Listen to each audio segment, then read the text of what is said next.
Good afternoon. My name is Jaimie, and today my topic is moderate to high protein diets. Now, before I say my main claim, I'd like to provide some quick background information on the argument at hand. Now, with all the fad diets out today, many may wonder what to believe anymore. People started to question whether or not eating an egg a day will provide you with your daily nutrients, proteins, fats, carbs, micronutrients, or, on the other hand, raise your risk of type 2 diabetes, cardiovascular disease, or even cancer. Now, my main claim is that moderate to high protein diets are safe to the human body. And I'd like to support my claim with these three supporting claims. One being that high protein diets can actually help in weight management, regulating the metabolism. Two, that they can reduce the risk of cardiovascular disease. And three, provide some quick examples on indigenous groups that thrive in high protein diets. Now, before I carry on, I want to define what I mean by high protein diets. Now, according to the Foods and Nutrition Board, the acceptable macronutrient distribution ranges, AMDRs, should be 10 to 35% of an adult's daily calorie intake to be derived from protein sources, 45 to 65% from carbohydrates, and 20 to 35% from fats. So when I state high protein diets, I'm talking about individuals who consume equal to or greater to 20% of their daily calories derived from protein sources. Now on to my secondary claims. My first is being that high protein diets can aid in weight management. Now, protein is a macronutrient, and by definition is a nutrient that is needed by the body in relatively high amounts, as it serves as a building block for the body, an energy source, and regulator for bodily functions. According to Dr. Heather J. Leedy, a nutrition and exercise physiology expert, in a study comparing increased dietary protein consumption and fullness, increase in dietary protein led to a greater initial sustained increases in fullness in comparison to subjects in lower protein diets. Now, this is because proteins require more energy to be broken down, requiring up to 4 times the amount of calories for digestion in comparison to carbohydrates and fats. Seeing that proteins take longer to digest, they sit in the stomach a lot longer, lengthening the sense of fullness and keeping the individual from overeating too much. So you're looking at not looking back to seconds, and at the same time, consume more calories from just digesting the protein. In the long run, this will keep people from overeating while burning calories digesting the macronutrients, speeding up the metabolism and burning more calories daily. Now, my second supporting claim is that high protein diets actually lower the risk of cardiovascular disease. Now, high protein diets can lead to an increase in cholesterol, but not the bad cholesterol. Now, there's 2 types of cholesterols. There's the HDLC, which is the good cholesterol, and the LDLC, bad cholesterol. Now, studies have shown that the particular cholesterol, HDLC, the good cholesterol, that works to reduce the bad cholesterol. In a 12-month study done by the University of Illinois, long-term changes in the body composition and blood lipids were studied amongst adults on both high-protein diets and low-protein diets. The data gathered from the study conclude that high-protein diets improved blood lipid ratios, increasing HDLC, the good cholesterol, that actually works to clean out the bad cholesterol from the blood. These changes in blood lipids represent a possible treatment, if not prevention, to type 2 diabetes and cardiovascular disease, as the walls of the bloodstream are cleaned out by the good cholesterol. Now, just in case not all of us know what cardiovascular disease is, it is a disease of buildup that narrows the arteries that make it harder for the blood to flow through. Now, if the blood clot forms, it can stop the blood flow and cause a heart attack or a stroke. Now, my final supporting claim is that is to provide you some indigenous groups that actually thrive in high protein diets. High protein diets can be seen in hunter-gatherer groups, whose diets consist of food sources derived from wild game, high in protein, low in fat.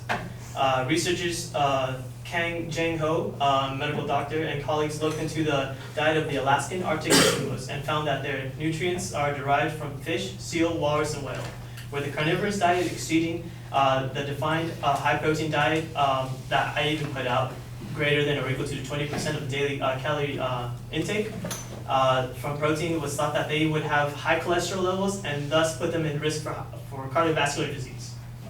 The results following the screening of cardiovascular disease actually show that that is only prominent within 5 out of 1,000 the Eskimos, compared to the 50 out of the 1,000 amongst the American population. And this is This information is derived from the National Health Survey.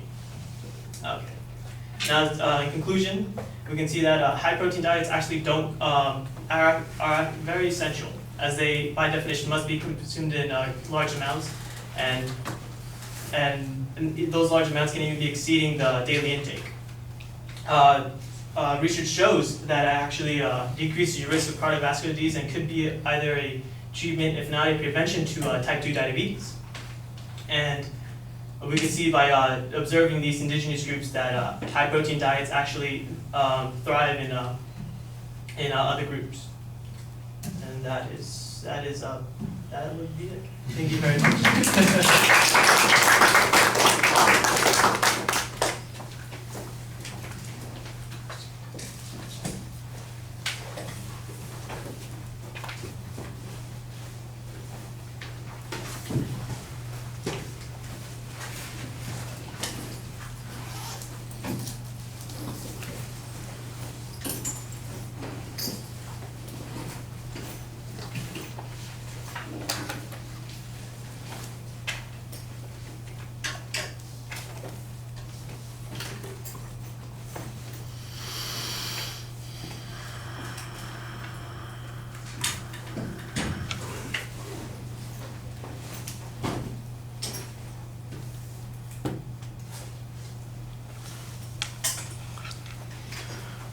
All right, Jaime, I thought you did a good job identifying the main proposition and also giving us a good preview. I like the definition that you gave us also at the beginning of what constitutes a high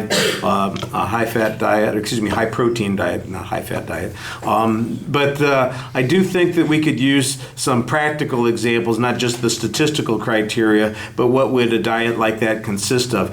One of the things that I think might have been helpful at the beginning of the speech would be some criticism of diets that fit these high protein criteria that you're talking about, and say, here are two well-known diets that have come under severe criticism or have been challenged as being potentially unsafe, and it is my position that the diets like this actually have all of these advantages. And then I know that there's a little bit more controversy on the subject.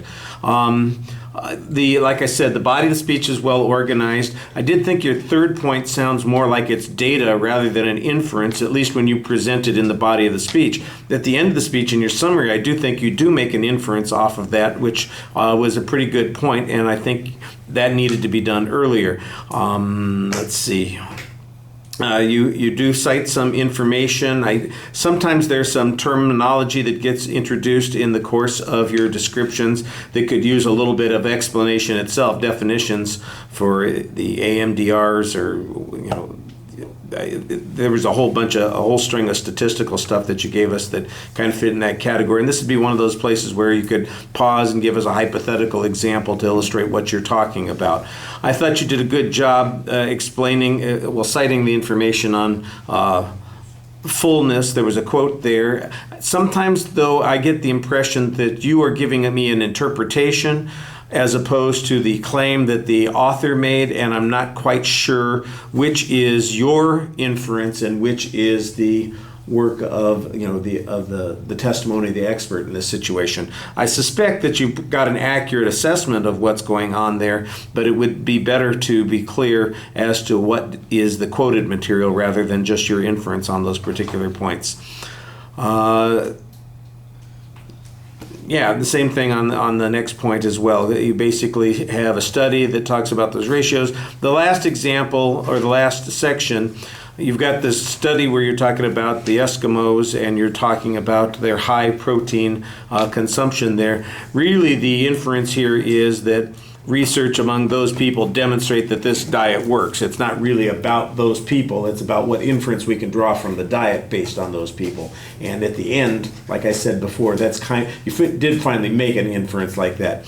Had a little, I thought you started pretty well on your summary. Had a little bit of trouble getting to the exit line, and that happens. All right. Thank you.